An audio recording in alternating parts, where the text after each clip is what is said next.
Bitcoin est apparu, a été créé par une personne et un groupe de personnes qui cherchaient à créer une monnaie, une monnaie libre qui n'appartient pas à l'État, qui n'appartient à aucun État.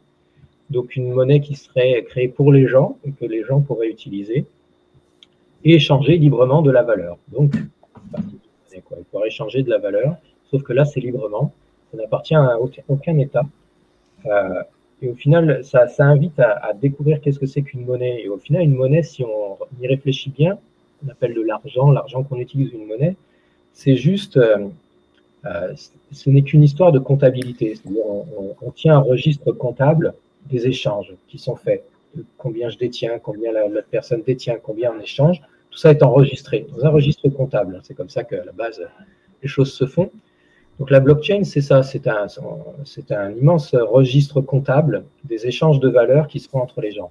Sauf que ça ne passe pas par les banques, ça ne passe pas par les États, ça s'échange, comme Victor disait, de pair à pair, de personne à personne. Et tout ce réseau numérique, digital, n'appartient à personne non plus. C'est un ensemble de dizaines de milliers de personnes autour du monde qui font tourner ce qu'on appelle des nœuds. Donc cette blockchain, elle est composée de nœuds. Les nœuds, au final, ce sont des machines, des machines qui sont capables de traiter toutes ces transactions, qui sécurisent le réseau et qui vont valider cette blockchain, donc valider les transactions, qui vont faire en sorte d'enregistrer tout ça, d'enregistrer ce registre d'échange. Et vu que c'est le terme important à retenir aussi de la blockchain, de l'avantage de l'invention, c'est que c'est décentralisé, contrairement à une banque ou un État qui va centraliser tout le pouvoir monétaire autour de peu de personnes.